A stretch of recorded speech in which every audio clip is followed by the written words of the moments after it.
Okay, I also uh, felt sorry for that, and I beg excuse also for that, because we are sorry.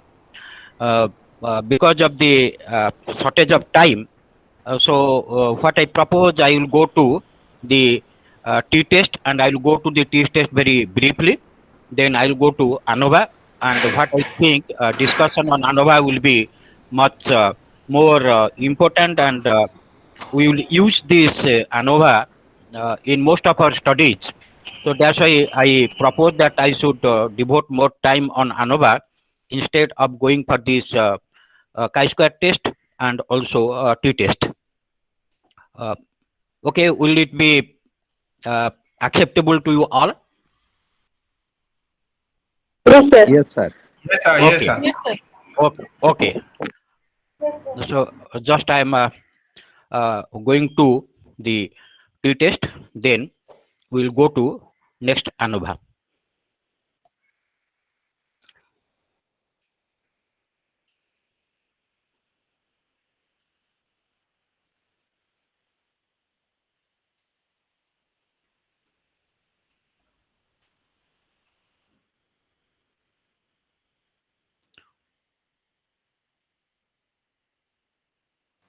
Excuse me, sir. Do you have any slides? Please, Dayat, please. Please, what you are telling, I'm not able to get you properly. So please repeat. I'm asking if you have slides, sir. No, he's asking whether you are sharing any slide. No, I'm just going to share some slides.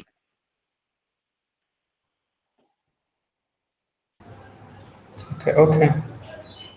So I'm going to share some slides. Please just give me a minute. I'll go to that.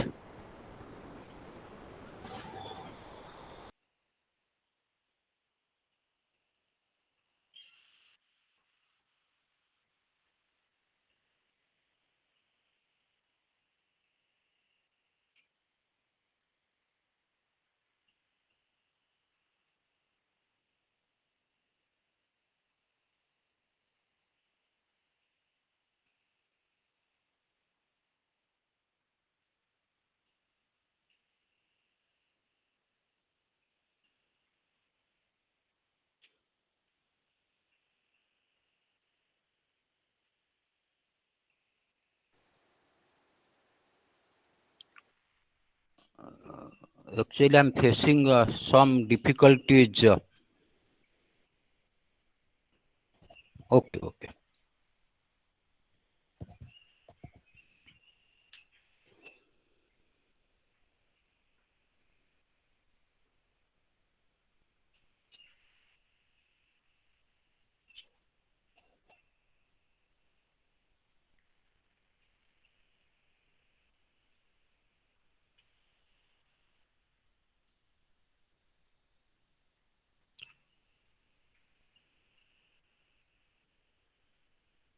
So because of this some network problems I'm facing, slow network. That's why it's taking some time to share the screen because of this weather.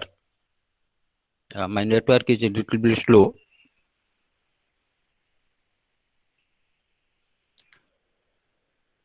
Actually, I'm just sharing, but it is not coming.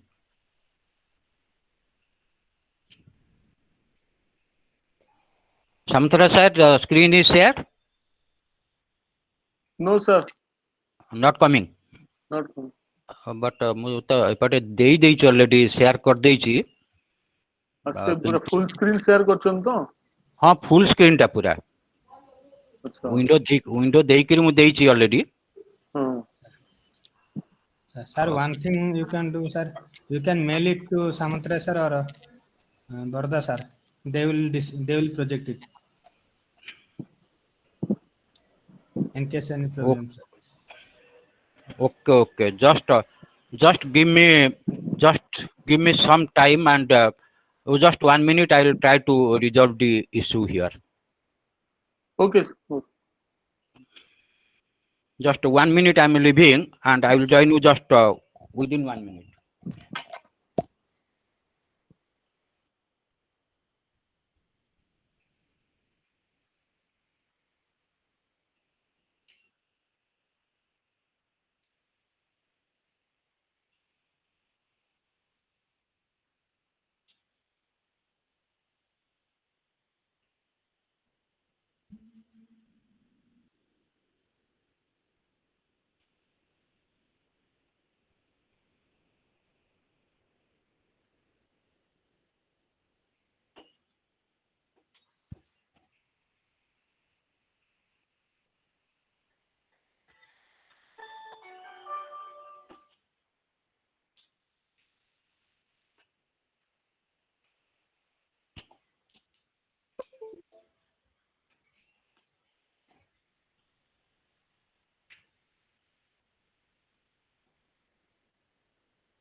Barada sir, ମୁଁ ଆଉ ଗୋଟେ tab join କରୁଛି, ଟିକେ ମତେ allow କରିଦିଅନ୍ତୁ। Sir, allowed.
Yes, sir. Slides are visible, sir. Okay. Okay. Yes, visible. So again, just briefly, I am going for this. Why we will go for the parametric test? I am coming to parametric test and particularly t-test, and why we will go for that? Sincere request to please mute your mics, and whenever you require, then just tell me. Then we can able to meet your queries. So I have just one case I am citing before you. So please tell me what you will do. The situation or the case is like that. You want to test the difference in marks secured by the boys and girls, particularly in your institution. Then how you will proceed? The basic objective is to test or is to say whether the boys are superior in comparison to girls, particularly let us say a topic, a case of mathematics. In mathematics, boys are superior or the girls are superior. That we can say that taking the average marks of boys and average marks of girls, and we can compare the two marks, then we can proceed further. But whether my question is, the objective is to test the difference of marks secured by boys and girls in your institution. I am just putting emphasis in your institution. Then whether you will go for hypothesis testing or not. Anybody, please? Not, sir. Why?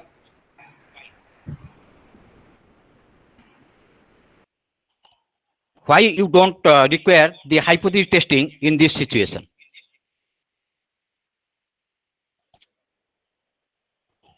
Please.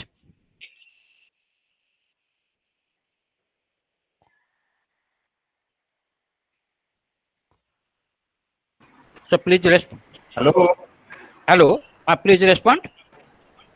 Yes, I'm saying that we cannot use the hypothesis in testing that kind of situation because there is we need to compare. We need to compare, and the hypothesis cannot do anything in comparing. No, Benedict, I'm not agreeing with you. Now, we require hypothesis to compare. We require hypothesis to compare. But in this particular situation, why we don't require the hypothesis testing? I'm just asking that. Okay, thank you. Thank you for your help. Okay, Benedict. So here actually, we want to test the difference of marks between boys and girls of your institution only. And we are not telling anything about the marks secured by or difference of marks of the whole university. We are not going to that.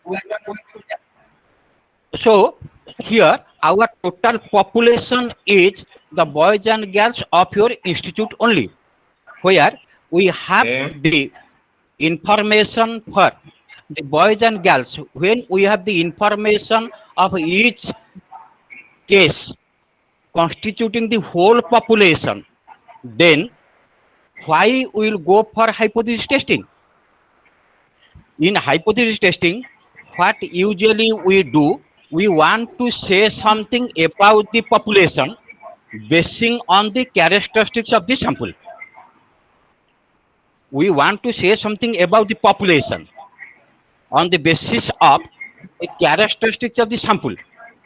In case it is not possible to get the information in respect of each case constituting the whole population, then in that event, we collect information from a representative sample, and basing on the sample observations, we want to say something about the population. And when we are drawing the sample from a population, we can draw the samples in so many different ways. So if we take one sample, we will get one sort of information, one set of information.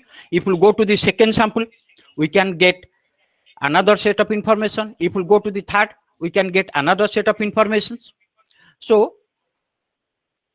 whatever the possible samples we can draw, we can have different sets of information for each sample. Then which one will be the correct one? So for that, we are going for this hypothesis testing. So particularly in hypothesis testing, when you are saying something about the population basing on the characteristics of sample, then we will go for the hypothesis testing. Okay. So Sorry, sir. Okay, Benedict? Yes. Any- Sorry, sir. What if there is two populations? There is two populations instead of one populations. Okay. Is it also possible to use the hypothesis, or we need to go for other kind Okay, of? is it possible to enumerate each case under the population? That is more important. Is it possible to get information for each case of the population? If you say you were saying something about two countries, the let us say the living standard of two countries. Is it possible to enumerate, get the living standard or the income of each household of the two countries? Is it possible? No, sir, it is not possible. It is not possible. Then what you will do? You will get some sample. And here, when we are going for the hypothesis testing, please take the sample must be the representative one. What is the basic characteristic of the population? When we are drawing the sample, your sample selection must be such a manner that the sample will represent the characteristics of the population. This is more important. If the sample will not be the representative one, then the result you will get will not represent the population, will not say accurately about the population. So this is more important regarding the hypothesis and hypothesis testing that you have discussed in detail. I will not go to that. And when we are going for the hypothesis testing, we have now usually two types of test. One is the parametric test and second is the non-parametric test. And if the characteristics can be quantitatively measured by the parameters such as mean, variance, then the hypothesis based on these parameters is said to be parametric.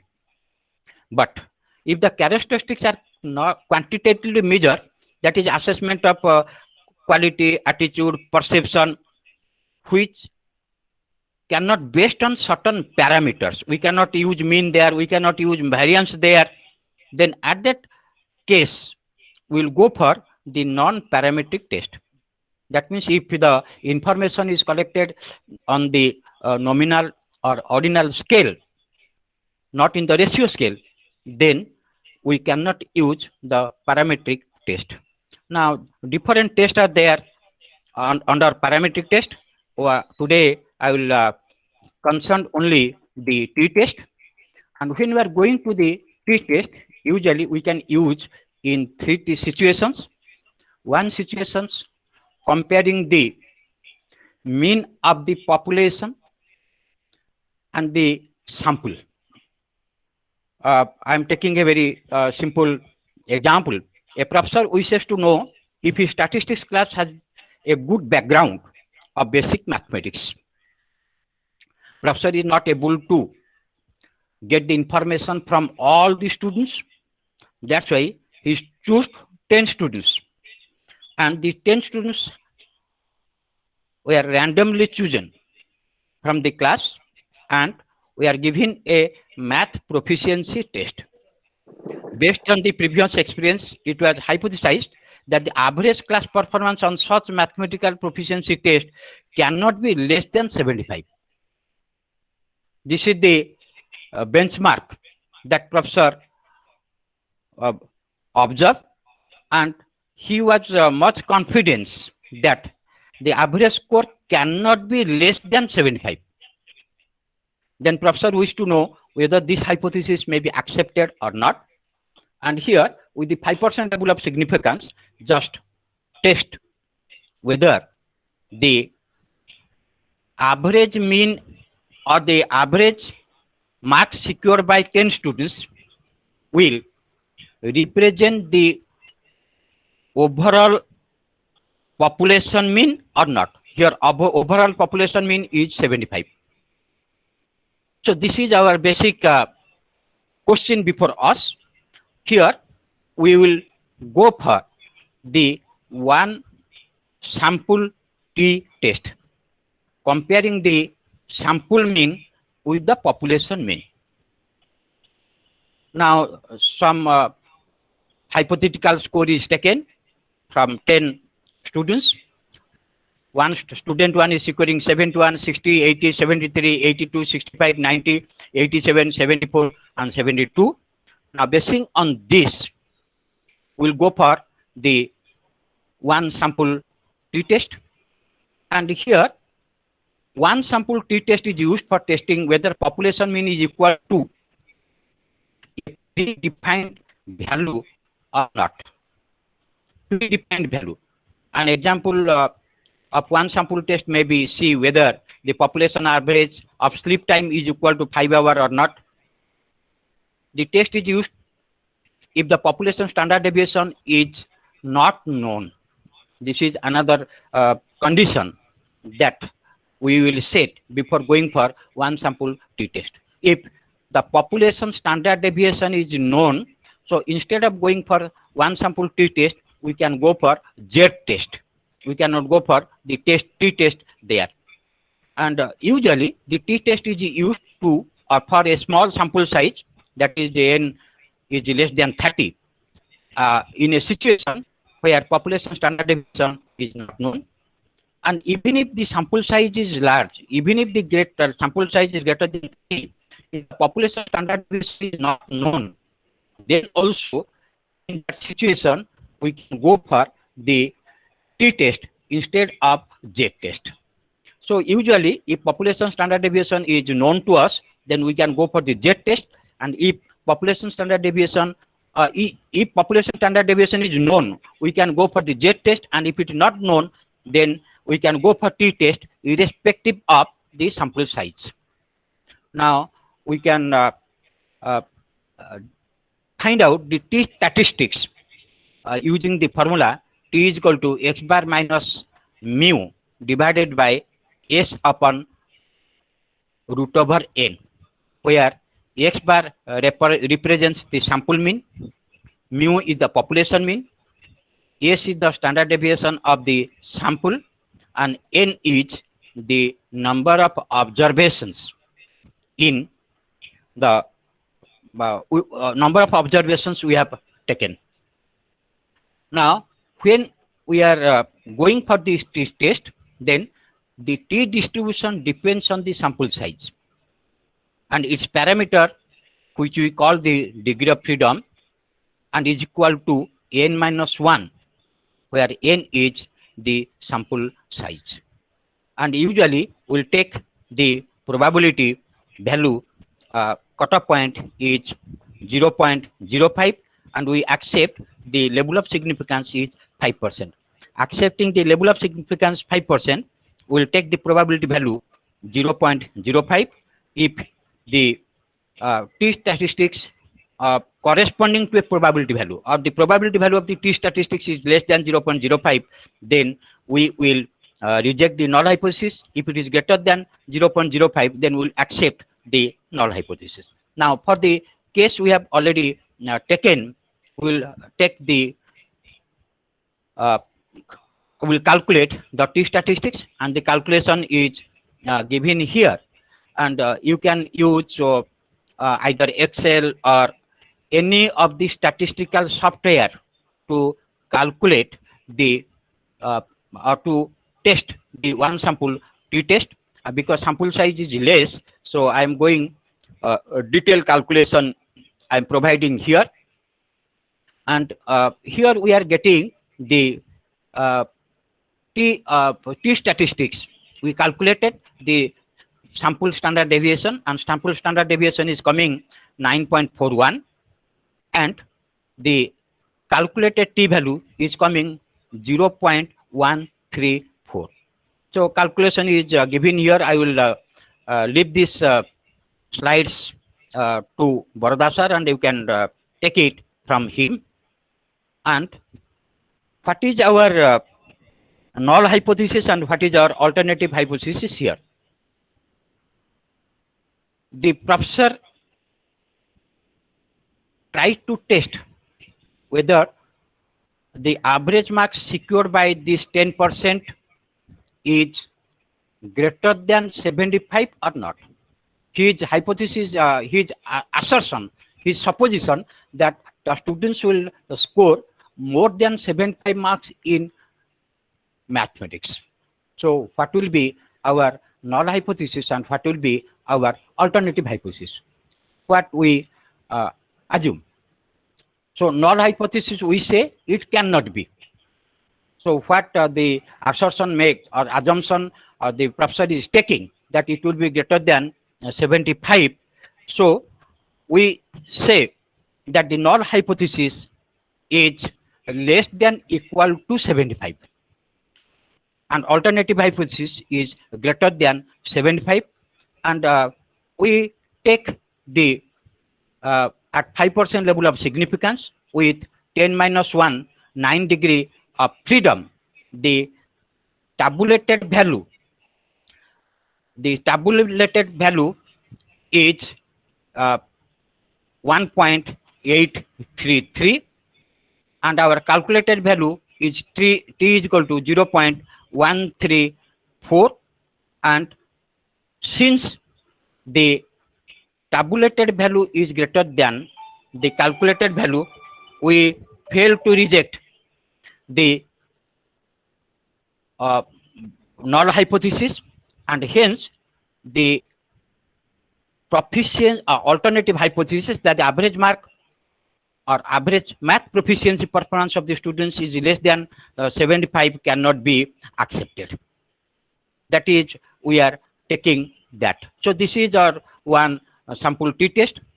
So now if our objective is to compare the let us say the average score of two groups, only we have one group of students, but we have two groups of students, then what will be how we will go for the t-test. And here first we will go for the t-test on related groups, and if the samples taken from two groups are not related to each other and they are independent to each other, and a simple hypothetical case I am presenting, the counseling cell of a college keeps conducting sessions with the problematic students by using different methods.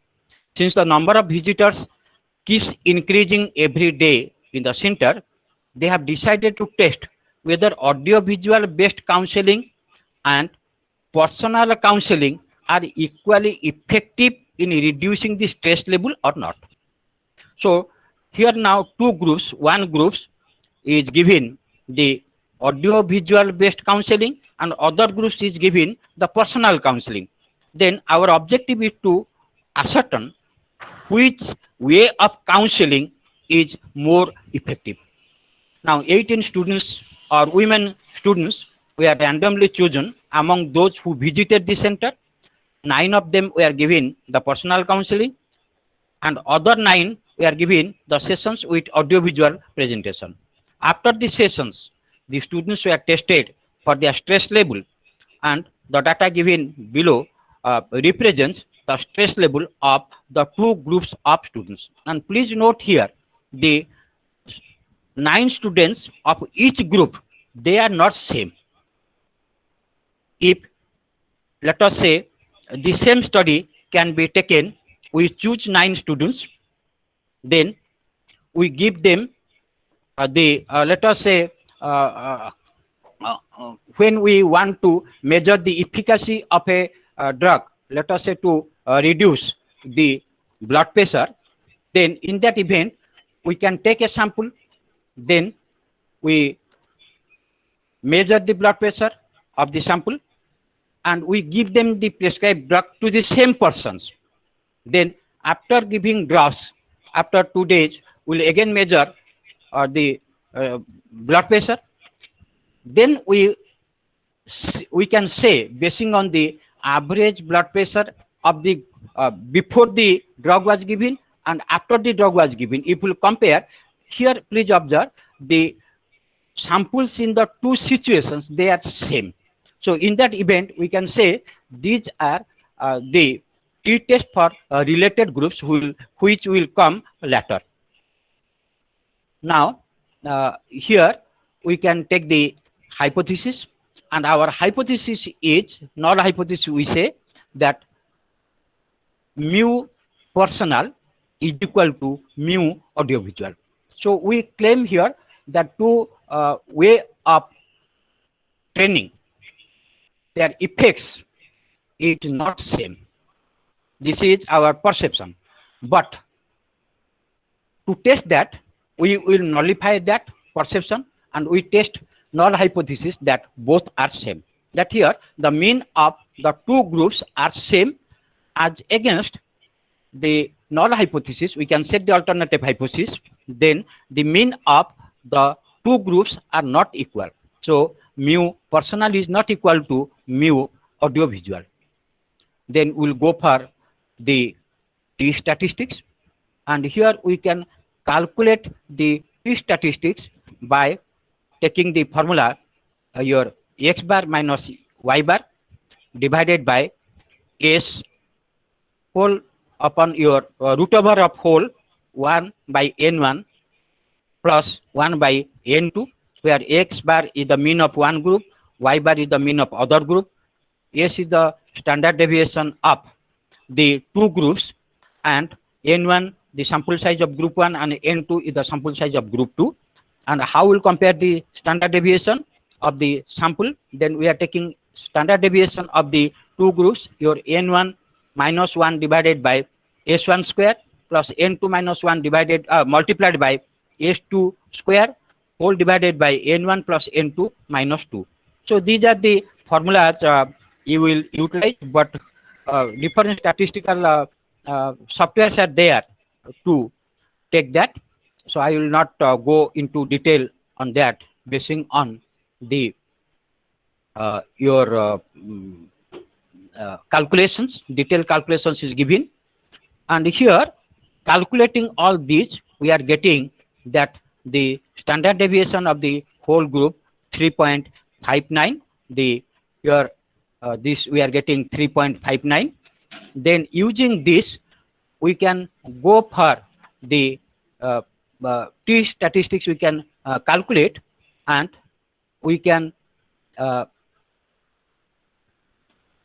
get the t statistics here using that this minus 3.62, and here we can take the two-tail test. We cannot go the one-tail test because we are setting the null hypothesis is equal to and alternative hypothesis not equal to. So when we are setting it not equal to, we can go for the two-tail test, and basing on the degree of freedom and the your level of significance, we find that the t value for 5 degree level of significance and with 16 degree freedom is 2.12, and our calculated value is greater than the tabulated value, and for that we we reject the null hypothesis at 5% level of significance against the alternative hypothesis. And what is our conclusion? Since the mean stress score of the personal counseling group is lower than that of the audiovisual group, and hence it may be concluded that the stress score of the personal counseling group is significantly less than of the audiovisual group. So this is the inference we are drawing.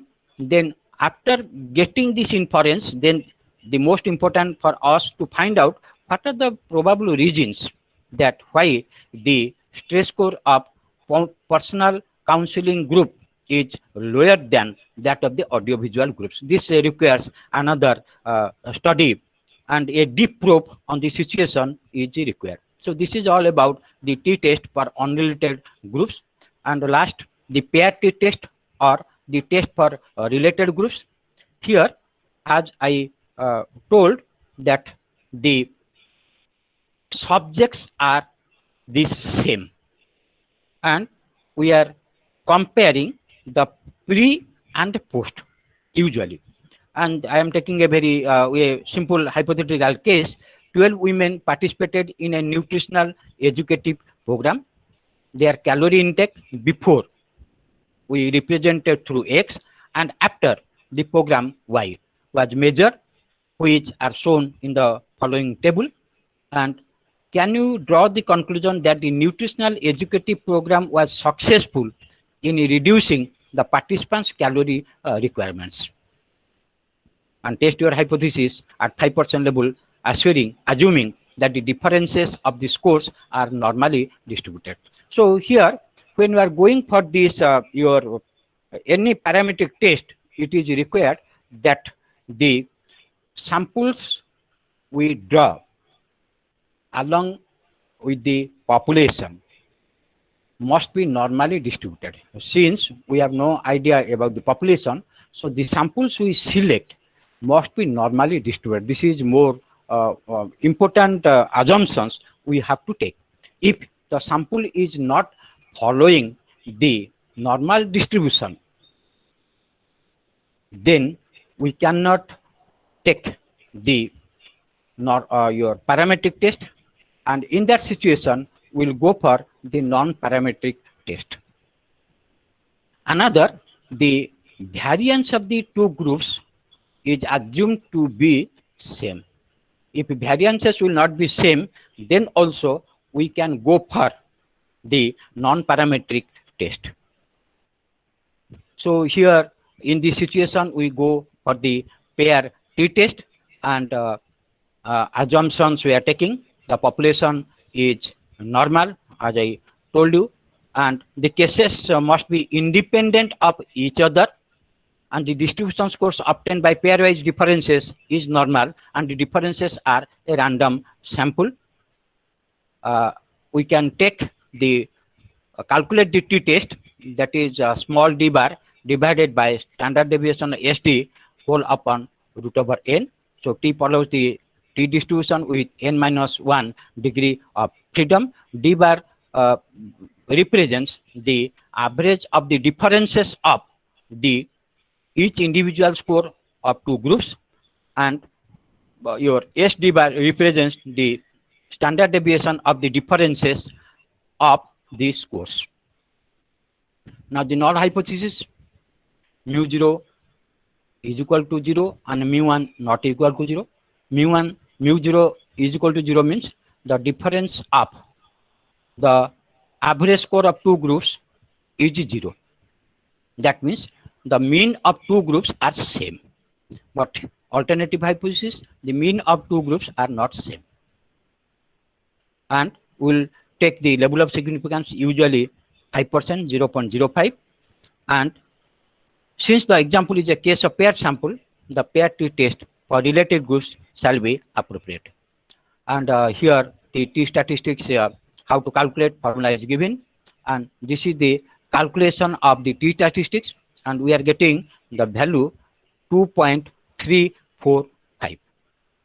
And basing on this value 2.345, we will compare it with the tabulated value, and here we will take the t 0.05 divided by 2 because it is a two-tailed test, and with 11 degree of freedom we are getting 2.201. And since the calculated value is 2.345 and tabulated value 2.201, calculated value is greater than the tabulated value, and we conclude that the mean calorie intake before and after the nutritional educative program are not same. They differ. Because here we reject the null hypothesis and accept the alternative hypothesis. So this is all about the your t-test, and since the time is short, I am switching over to the ANOVA.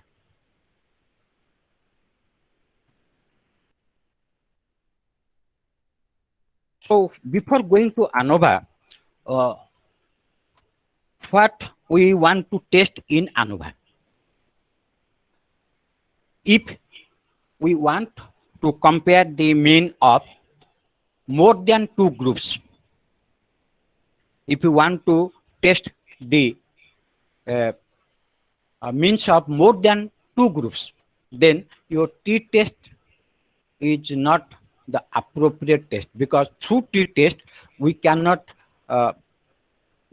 get the idea means of which group is more, or whether the means of all the, let us say we have now three groups, the mean of three groups are same or mean of three groups they differ.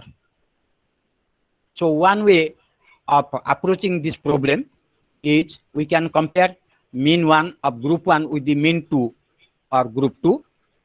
Again, we can compare mean of group 1 with the mean of group 3. Again, we compare mean of group 2 with the mean of group 3. Then we can find out the conclusion. We can get the conclusion, then which mean is more or which mean is less, or if there exists the difference between the mean of the three groups or not. But if we go to that, then what is happening? If we go for that, we will commit more type 1 error. And we can calculate the family-wise error rate, alpha FW 1 minus whole into 1 minus alpha to the power C, where C is the number of comparisons to be made. The example I cited, when we have to compare the three means, then the family-wise error rate will be 0.143. So when we are comparing more means, more than two means, then if we compare pairwise, then we will likely to commit more type 1 error.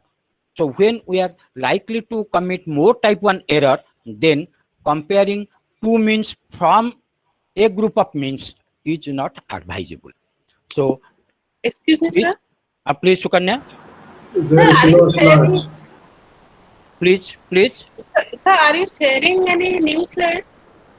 I am sharing a new slide here. That But t-test is Invisible.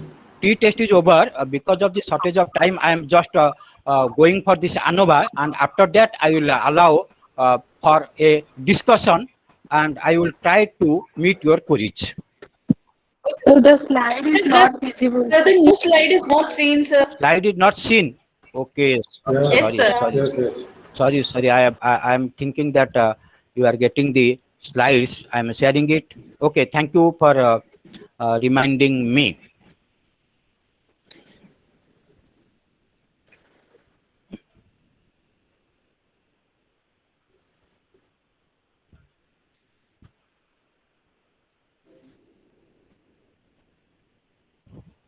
So it is now visible. Yes, Yes, sir. Yes, sir. Yes. Okay. Sir, now Yes, sir. visible. Now.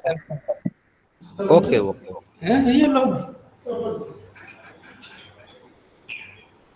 Okay. Now in ANOVA, and we are first going to one-way ANOVA. And in one-way ANOVA, our basic objective to compare more than two means. And comparing more than two means, one way to compare the means of two groups, and then coming out a conclusion. So just what I said to you, I'm repeating the same.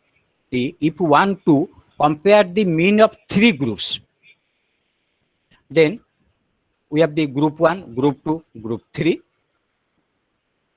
First, we can compare the means of group 1 and group 2 using t-test. Then we'll compare the mean of group 2, group 3 using t-test, and also group 1 and group 3 using t-test. Then we have the result before us.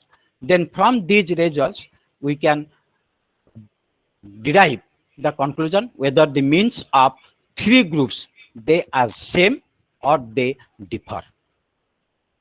But if we try to compare these difference of three means, then if we use the t-test, we will like to commit more type 1 error.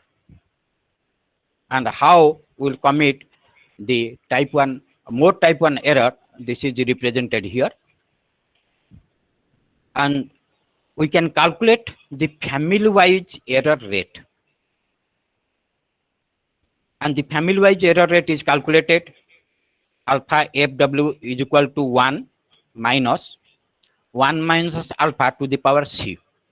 Here small c refers to the number of means to be compared. And if we take alpha is equal to 0.05, 5% level of significance, then our alpha FW comes 0.143. Higher the value of c, more will be the error rate. So instead of committing the type 1 error, we can go for another statistical test which is known as analysis of variance. And through analysis of variance, we can compare the means of more than three groups. The ANOVA conducts all these comparisons, what I told you, together by analyzing components of variance, and therefore limits family size error to an acceptable level. There is a typing mistake, to a acceptable level.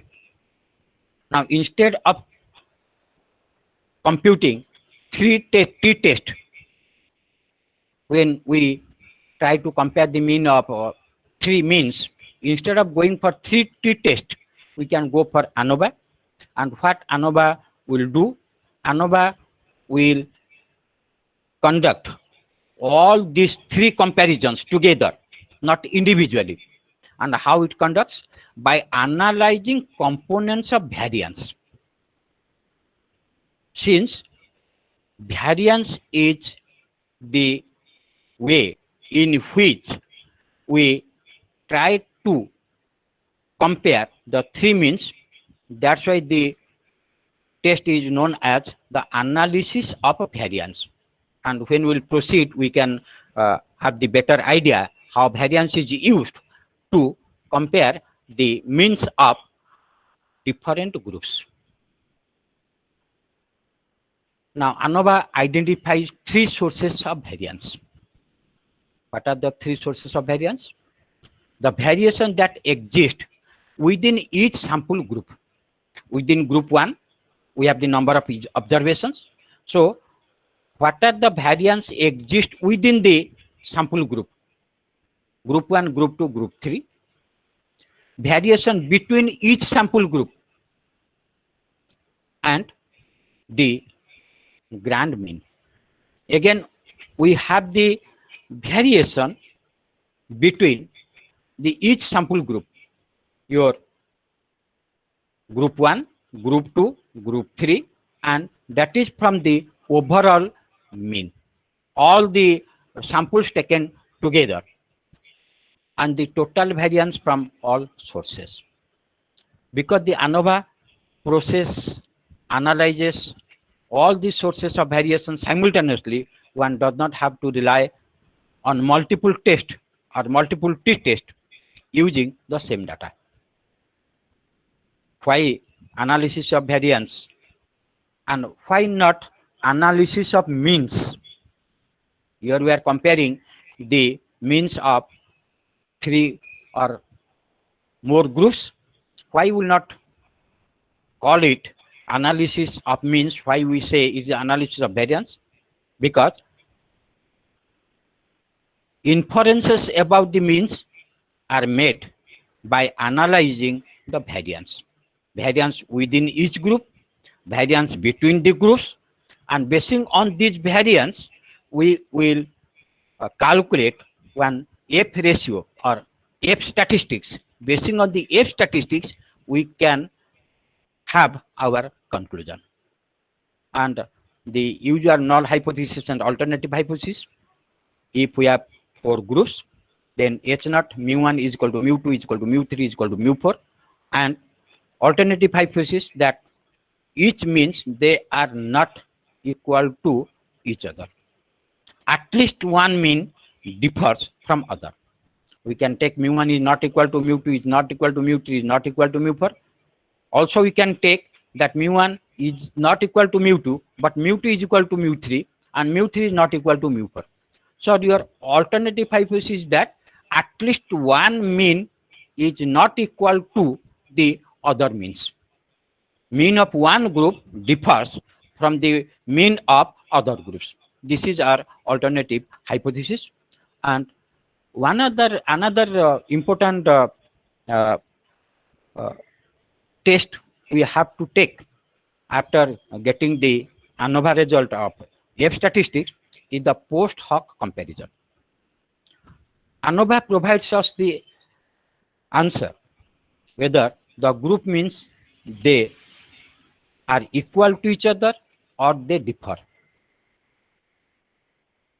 If our null hypothesis is rejected, alternative hypothesis is accepted, then we say the group means they are not same and they differ to each other. But ANOVA does not able to tell us the means of which group is more important in making the difference between the means of the different groups. Which group is more important in bringing a difference in the group means? ANOVA is not answering this question. So this question can be answered through the post hoc comparison. Now I am taking a simple one hypothetical example. The effect of noise on human learning is measured across 4 groups of noise level. 1, no noise level, 1 group. Group 2, noise level up to 30 decibels. Noise level up to 60 decibels. Noise level up to 90 decibels. So 4 groups are there, and no noise level, we say these are control group, and we increase the noise level, and we say whether there is any effect of noise on human learning. So here we take human learning is dependent variable, and human learning depends on the noise level, and noise level of different levels. So basing of this hypothetical example, we will proceed. Now here I am presenting a very diagrammatically I am presenting how we will proceed with the ANOVA.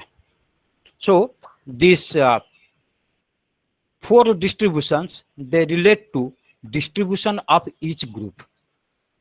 And this dotted line, this represents the distribution of all the samples taken together, irrespective of the group.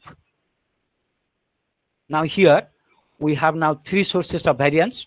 Variance measured within the each sample distribution. So this is the sample distribution 1, this is mean 1, mean 2, mean 3, and mean 4.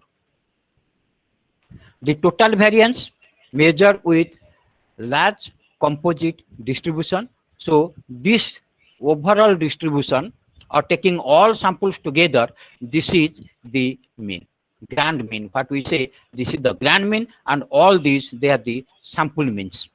And what is the variation between each sample group means? So group mean of one group, first group, second group, third group, and fourth group. What is the variation in between these sample means? So 3 sources of variance we are observing, and V total variance is the total variance of all individual scores in all sample groups, between variation between the sample means and the grand mean, within variation individual scores with their own sample mean. So when we'll go to calculate that, then we'll be clear about that. So here how ANOVA is calculated. The total sum of squares is equal to the sum of square between and sum of squares within. So SST here refers to the sum of squares of the total distribution of all individual scores. Variation, total variation, and variation between SSB sum of squares and sum of squares within of each sample group. And SST we are calculating summation xij minus x double bar. This is the individual observations xij. J refers to group, I refers to individual observations of group, and x double bar refers to the grand mean. If we have, let us say, we have 30 observations divided into 3 groups, then the mean of all 30 observations taken together is the grand mean. So deviations from the grand mean is the sum of squares total. Sum of squares between, we say x1 bar, the mean of group 1, minus what is the overall mean. How mean of each group deviates from the grand mean or overall mean. And we are giving weight at the sample size. N1 whole multiplied by x1 bar minus x double bar to the square. N2 group 2 sample size 2 multiplied by x2 bar, or mean of group 2 minus grand mean square plus N3, and likewise will go. And SS within, how will calculate? That is summation xij observations, each observations, how they deviate from the mean of that group only. Xij minus x1 bar, or mean of the group 1 square, plus summation x2i minus x2 bar square, plus dot summation xij minus xt bar square. So this is how we calculate the sum of square within the sample. So this is how we present the ANOVA calculation. We are taking 4 measures. Then sum of squares, we calculate degree of freedom, then mean square. And here mean square we calculate dividing the sum of square with the degree of freedom. The SS between divided by k minus 1, where k minus 1 is the degree of freedom of the sum of squares between the sample categories, between the sample groups. Within the sample groups, we are taking n minus k degree of freedom. This is k minus how many groups are there. K refers to groups. How many groups are there? Minus 1 is the degree of freedom. Within sample, n minus k. And what is the mean square? SS within divided by n by k. And we calculate the F ratio, your mean square error between divided by mean square error within. So this is how the your ANOVA is calculated. Now this is the calculation given here in this example.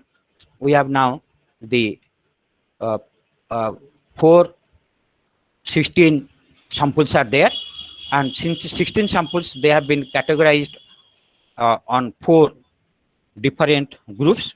The control group, no noise, noise up to 30 decibels, noise up to or 30 to 60 decibels, and 90 decibels. And we are getting what is the sum of squares between, then sum of squares within, we are calculating then, and basing on this we are getting what is the F ratio. And here we are getting F ratio is 3.49, and our calculated F value is 32.70, and this far exceeds the tabulated value of 3.49. So H naught is rejected, and we infer the means of the 4 noise level groups. They differ to each other, and we say the group noise levels vary so greatly around the grand mean that the groups represent different populations. So we reject this, and we say here that the noise level affects the your reading habits. So the dependent variable depends here on the independent variable that we say the noise level. What is the effect size? That is another concept in ANOVA, effect size, and this is more or less similar to what we take R square in regression. Simple regression, more or less all you have acquainted what is your R square, and this R square indicates what is to which extent the variation in dependent variable depends on the variation in independent variables. The same way, the effect size shows the impact of the independent variable or the predictor on the dependent or the outcome variable. In this case of noise, the effect size concern could be asked, how much does the grouping on the independent variable affects the outcome measure? And the Greek symbol eta symbolizes the effect size in ANOVA. And in this case, we measure the effect size as the SS between divided by SS total, not SS within. We are not concerned about how much variation is there within each group, but we are more concerned about how much variation is there between the two groups, so that it will discriminate the each group, and the means of each group will vary much, which will give us the result that the group means they differ to each other, and the independent variable has impact on the dependent variable. So in this case, we have the sum of squares total 289 and sum of squares between 257 by 5. So we are getting the eta square is equal to 0.89. So what it says? It says it indicates that 89% of the variation in learning errors is due to assigning subjects to 4 different noise levels. This large effect size is probably due to the fact that a very small sample group size is taken. Because we are given a very small sample size and it is hypothetical in nature, might be we are getting a very high eta square or very high effect size. But the implications of this effect size is that our independent variable is responsible for 89% variation in the dependent variable. So this is how we'll interpret effect size in ANOVA. Then coming to post hoc analysis, after the overall test of ANOVA, it is found that it is significant. Then next question arises, or one must return to the question about which pair differences may be responsible for the ANOVA result. Post hoc analysis provides answer to the question. Some examples of procedures used for unplanned comparison or pair comparison not identified before study, and these are the Skips test, Turkish SSD, Donnet test. So different statisticians, they have developed different tests for post hoc analysis, and usually the Turkish SSD is used. In SPSS, we have the different options before us which test will take for post hoc analysis, but here we'll take major studies is taken the Turkish SSD, and we will analyze the post hoc analysis taking the Turkish SSD.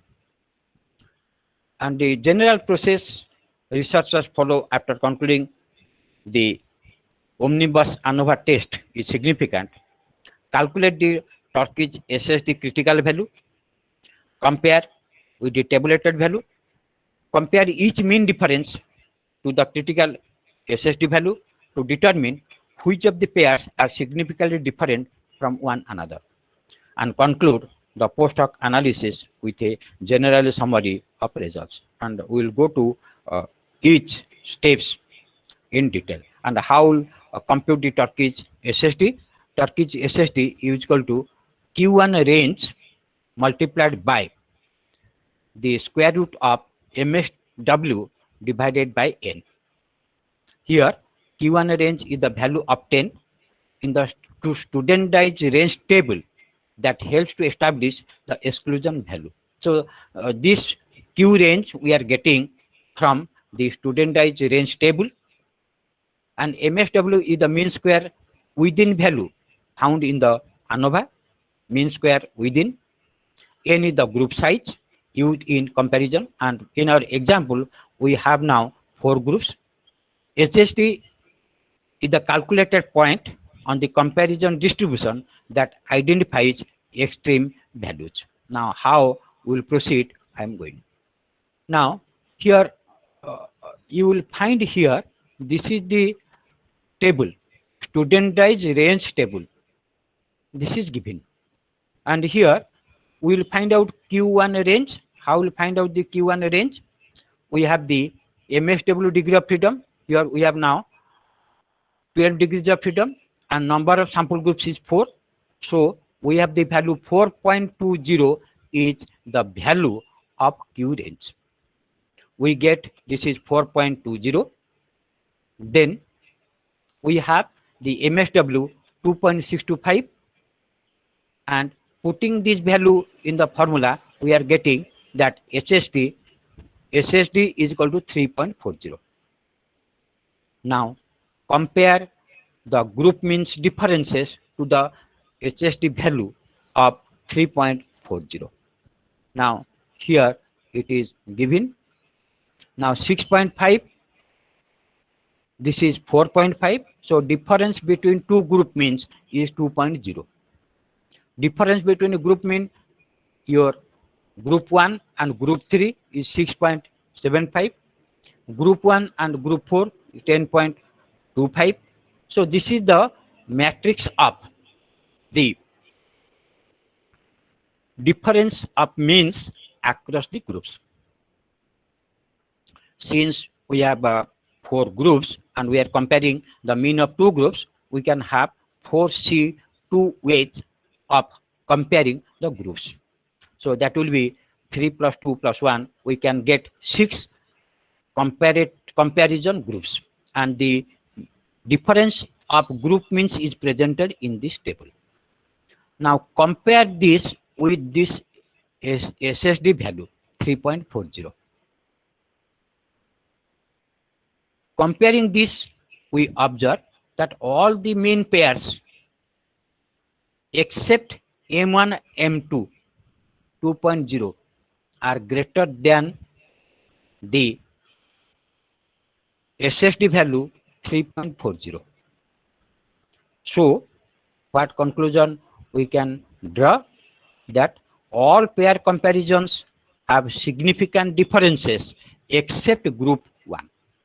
So group 1 is not responsible here to bring the differences in the means of different groups. And the mean of your group 4 is highest what we observe here, and also we'll find the difference of group 4 and other groups M1, M2, M3.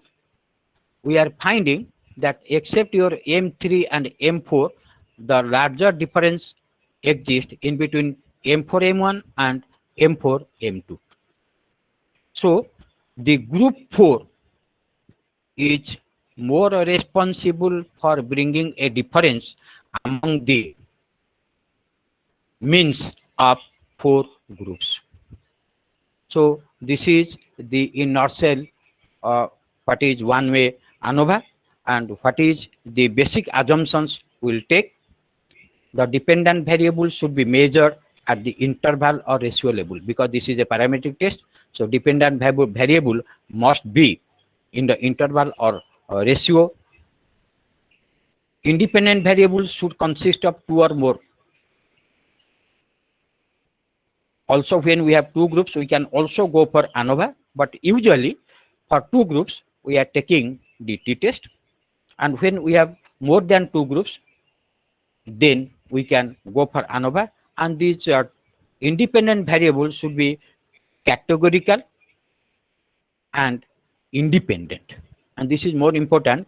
The samples must be independent to each other. The cases taken or the samples taken in group 1 will not be same that of the group 2, group 3 or group 4. There should be independent of observations. That means there is no relationship between the observations in each group or between the groups themselves. There should not be any significant outlier. So we cannot have the extreme values which will influence the mean of a group. Already you know how the extreme values affects the arithmetic average, and we say this is one of the demerits of using the arithmetic average. Then dependent variables should be approximately normally distributed. Here I am using the word approximately normally distributed. In any study, we cannot have the information collected which follows a perfectly normally distributed distribution. We cannot get that. So if the distribution is approximately normally distributing, then we can take the ANOVA. And there needs to be homogeneity of variances. The groups, that means in this case, noise conditions, must have the equal variance on the outcome measure outcome measure is the learning outcomes. In our case, the learning errors. So each group, the variance for each group must be same. So these assumptions must be met before we go for ANOVA. And how we'll go for normal distribution already. If you have the idea, but briefly I am just giving that.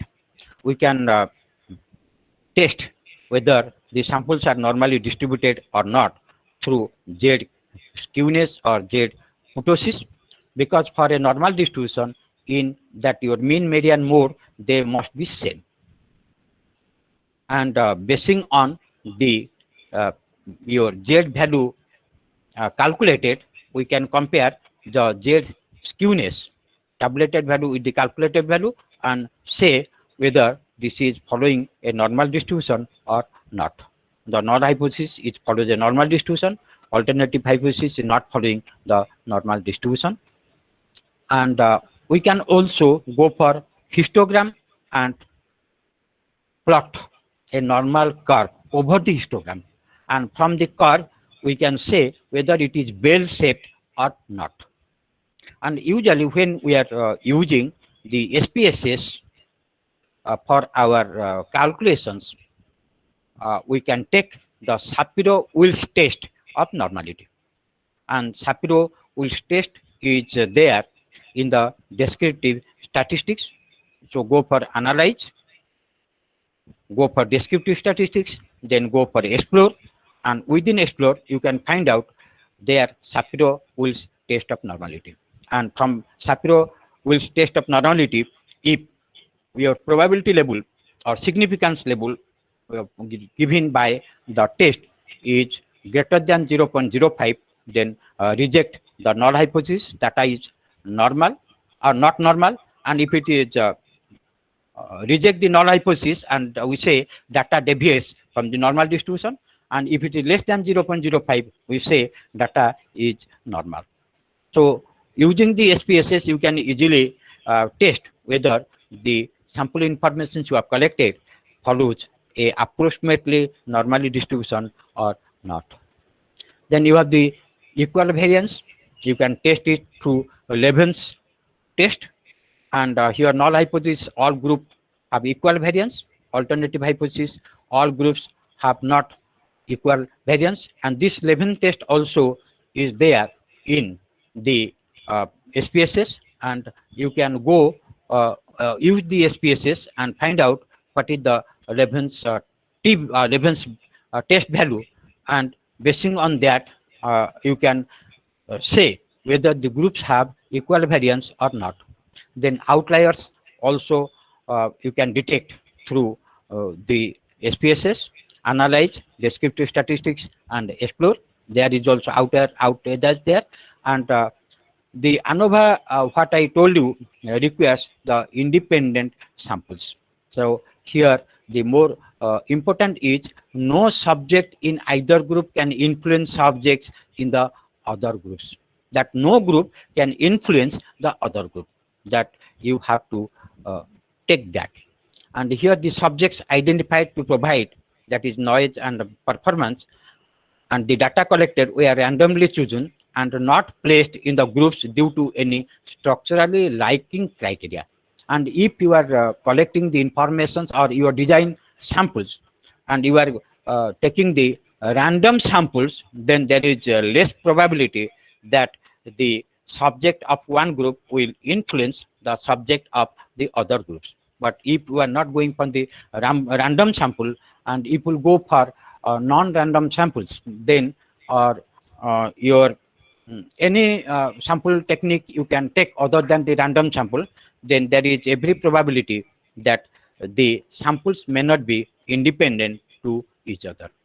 Then how SPSS commands are there, how to take the one-way ANOVA in SPSS, analyze, compare means go to one-way ANOVA, then give the dependent list, factor or the independent list, then contrast, and in contrast here you will give what is the planned comparison to be conducted after the overall ANOVA test and post hoc test, and usually we take your KST test for comparing post hoc test, and you have to take also the equal variance is assumed or not. The test is the living test, and after that you are getting the one-way result of the one-way ANOVA, and the result will be displayed the format that is given in the manual calculation. The same format results will be given, and from the F value you have to say whether the means of all the groups they are same or they differ. Now, if we have not the independent samples like the pair t-test, if we have the samples related to each other, then in that event we can go for the one-way repeated measure ANOVA. So actually time is not there, so I cannot go to the repeated measure ANOVA.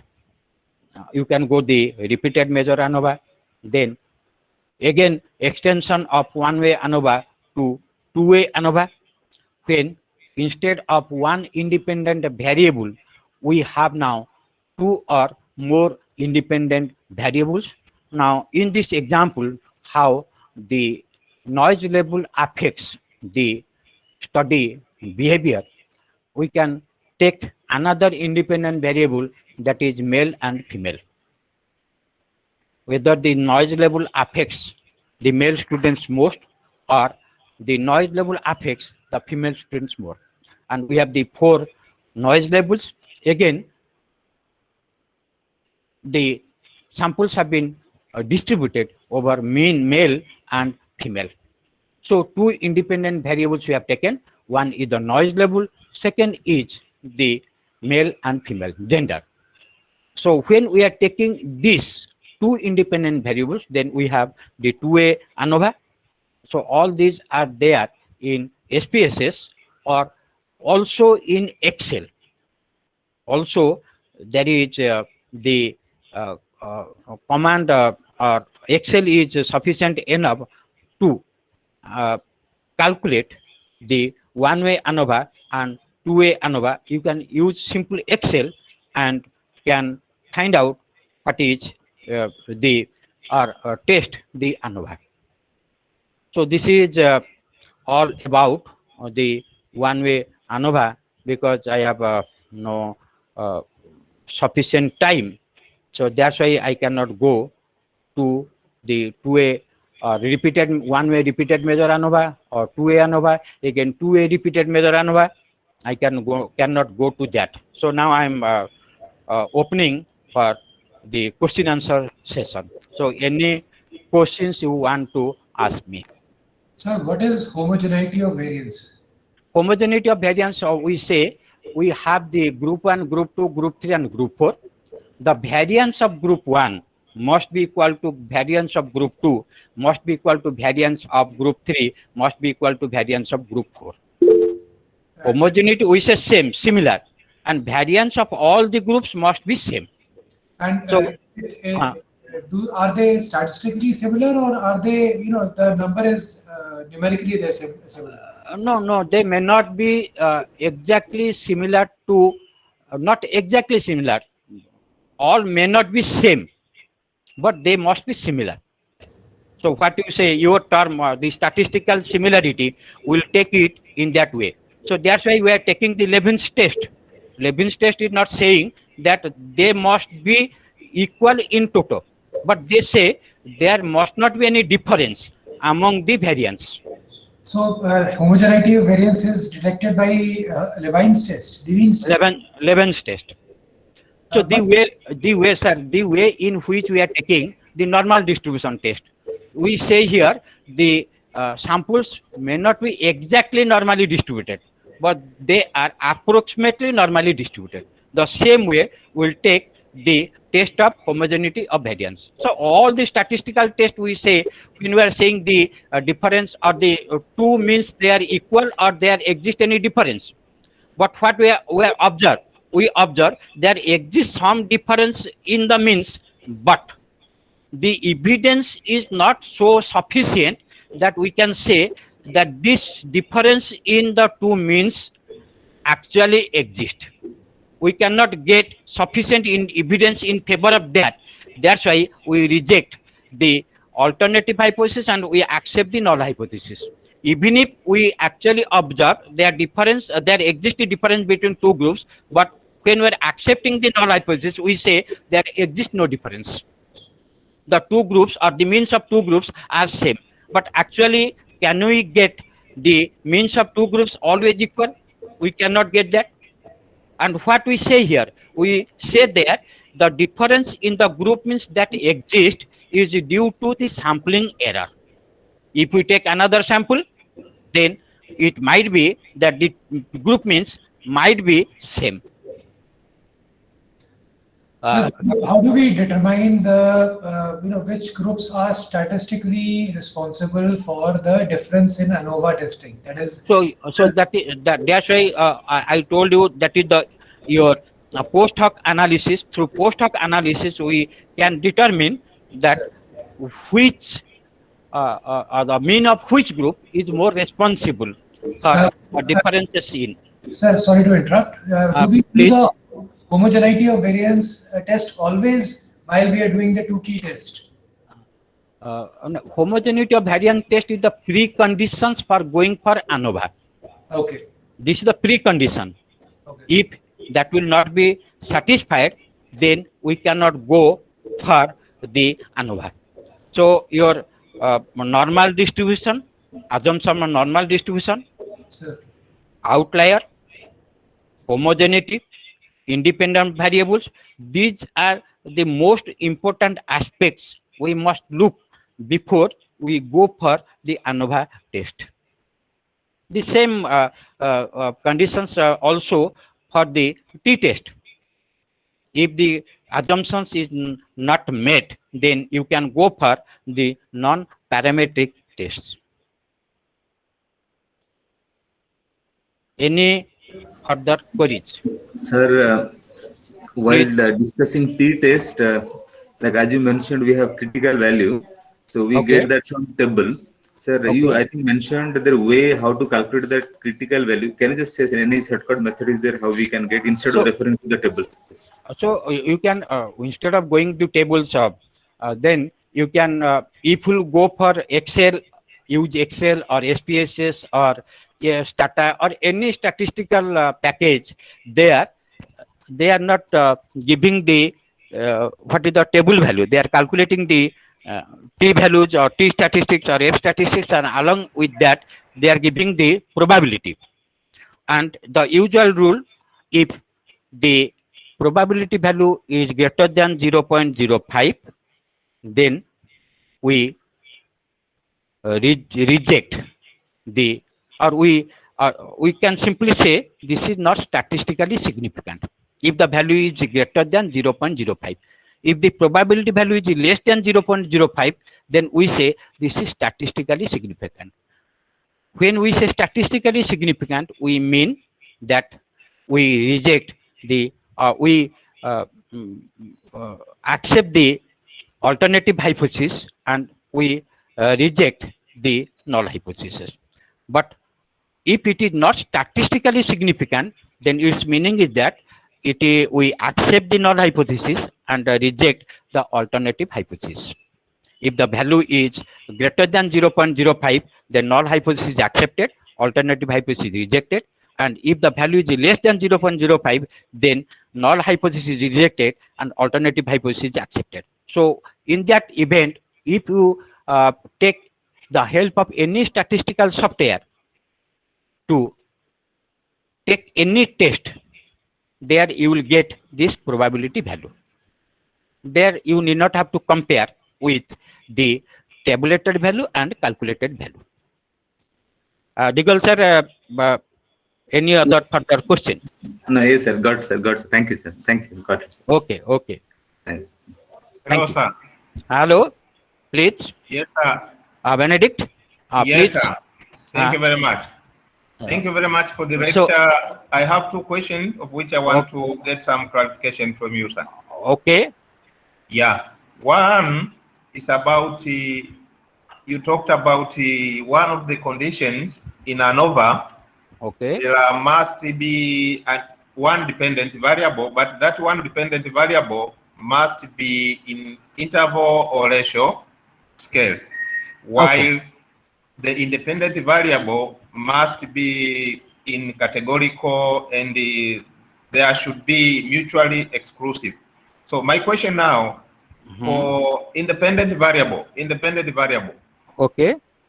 are they all must be categorical, or at least a certain number, or all of the independent variable must be categorical in nature?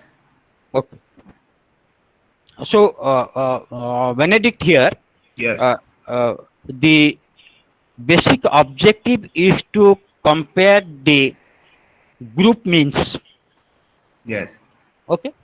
Now, if the dependent variable will not be in the interval scale or ratio scale, how can you compute the mean of each group? Oh, no, sir. My question is, Okay, sorry. a second. So, okay, I'm coming to you. Okay, Your okay. question. Now, when you will make groups, Okay. how will you make groups? If the independent variable is not categorical in nature, then how will you make groups? From the ratio data, how will you make groups? Okay. If the data is not ordinal or nominal, how will you make groups? For finding the groups, the independent variable must be categorical in nature. Now, All of them. in this example, I cited that there are 4 noise level. So, what is this 4 noise level? Can you measure it? Any noise level? We say group 1, no noise level. This is one group. Noise level 20, 30, 60, 90, whatever may be the case. So, for each group, after finding the group, the information must be categorical in nature. Thank you very much. So, Thank you very much, sir. again, giving another example, that is 2A ANOVA, what example I cited. When we are going to test whether gender has any effect on this or not, then you are grouping it into male and female. So, what is this? You are getting this, your nominal data. This is not the ratio data or interval data. Okay. Thank you very Benedict, much. Yes, you have. any further question? Yeah, yes, I have another questions. The other questions is regard, you have explained to us about when you were trying to compare that in ANOVA, there is dependent variable and independent variable as it is in normal regressions. And you talked about the effect size in ANOVA when you were trying to compare with the the error term in regressions. And you say in one of the slides, we got in some calculation, we got 0.89 if I'm not mistaken. And you see that is the effect size to dependent variable. My question there is that effect size is the joint effect for all dependent variable against for all independent variable against the dependent variable, or yes. Okay, Benedict, here this effect size usually explain to which extent the variation in the independent variable brings a variation in the dependent variable. That means we have taken 4 groups here, and how these 4 groups, to which extent they are responsible for the change in the dependent variable, or to which extent we can say the effects, the 4 groups, they are responsible for change in explaining the change in the dependent variable. So the learning outcomes, that 89% what we say, that 89% of the learning outcomes, the differences in 89% of the learning outcomes is explained through these 4 groups. Okay. Thank you So, very much, sir. okay, thank you, Benedict. Thank you, sir. Thank you. Your most valuable questions you put to the August audience. Thank you very much. Thank you, sir. Thank you very much. Thank you. So, any other questions from any other participants? Yes, sir. I have a doubt, sir. I have not question. I have a doubt. So Okay, doubt is, Prashant. sir. Please. What is the ideal sample size to represent population, sir? So ideal sample size. This is in the what we say, when you determine the sample size. Then depending on what level of significance you are taking and what is the total population, basing on that you can determine what will be your representative sample size. This is there in the sampling chapter. And also if you go for this raw test, one test is there, raw test. If you go to the your in net, you can find there, and if you put the level of significance and also the population size, and this will give you what is the representative sample size. And your question is very vital here, because all the leading publishers, they require how you determine the sample size. They require. If you're not providing that, then papers are usually being rejected, not rejected, they are returning back to again explain in detail how you determine your sample size. Your question is very vital from that angle. Thank you, sir. Very thanks to Prashant sir. Actually, I am not remembering what is that exact formula. So I am not able to give you that exact formula. So you can go to any statistics books, go to the sampling chapter, and then you can find out what is the actual formula. Okay, sir. Okay, sir. Okay. Thank you. Thank you, Prashant. Okay. Sir, I'll add here sample size determination. Okay. Prashant, you asked the question how to what should be the ideal sample size. So it is the ideal sample size. As the SAR said, you can determine using the formula. Formula says there are 2 things. Whenever you know the sample standard deviation is known, let's say population standard deviation is known, as SAR said, so we can put that population standard deviation, that that standard error. You must be seeing the confidential interval x mean plus or minus level of significance into your error. That means your standard error. Okay. So your suppose the standard error of mean is sigma by root over of n. Sigma by of your root over of n. So this error, that means alpha, that is your level of significance into your standard error. That we take into consideration for finding of the sample size. Okay. So if the population standard deviation, if the population standard deviation is known, suppose if you are going for the proportion probability, let's say in practice what we do then in a questionnaire we put a that means your a question which says yes or no. For example, we say how many of you read Times of India newspaper. So out of 20 pilot study or pilot study conducted on 20, if we find that out 14 people reading Times of India, that means 14 by 20. So success rate P value, P is equal to 14 by 20. Q will be equal to your 6 by 20. Then this also will be taken into consideration if you are taking proportion into or probability into consideration. Okay. And the sample size is always, as I say, depends on your level of significance as well as also your error. That means suppose if you declare you commit 5% error, then your sample size will be less because error will come in denominator. If the denominator is high, then your sample size will be less. If the denominator is Yes, sir, error yes. is less, then sample size will be high. Okay. Okay, Then Sir, another case is sample size. okay, I'm just adding here things. When we are going to the population as a whole, there is no sample. So error is equal to zero there. We are going for the whole sample, whole population. Yes. So what Samantha sir explained, so sample size depends on or inversely proportional to the error you likely to commit. Okay, Samantha sir. Thank you, sir. Thank you. Another thing is, in many research articles or many experts, they have said sample size also depends on your variables. That means they say number of variables into 10. That means if there are 10 or 10 20. variables, 10 into 10 will be 10 or 20. Many people say the variable, that means 10 or 20, they say. That means that many will be the number of your sample size. So one thing here, higher the sample size, more representative your study. This is the core of the sample size Yes, yes, determination.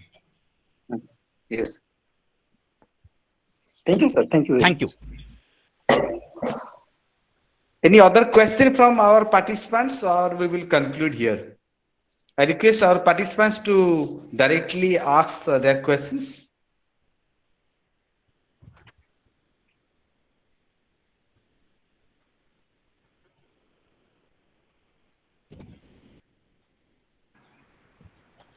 Okay, I don't think there will be more questions.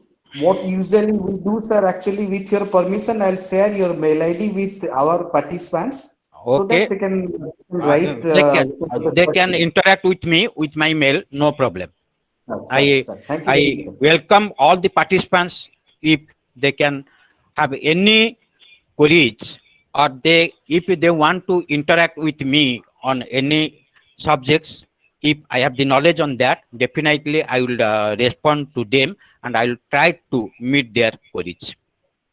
Okay, Please thank you very share much, my sir. email ID. Thank you, sir. Yes, sir. Thank you very much. Okay, thank you very much, sir. With a very short notice, Thank you you very much, agreed sir. and you joined, and it's a Thank beautiful you. very session, much, sir. sir. Thank you. And on behalf of your family and all the participants, we convey our gratitude to you, sir. Thank you very much, sir. And Thank you. we'll definitely take this opportunity to listen to you in future also, sir. Okay, no problem. If I will be free, then there will be no problem to be associated with you. And I like to be associated in such programs. And I think, and through that also, I am also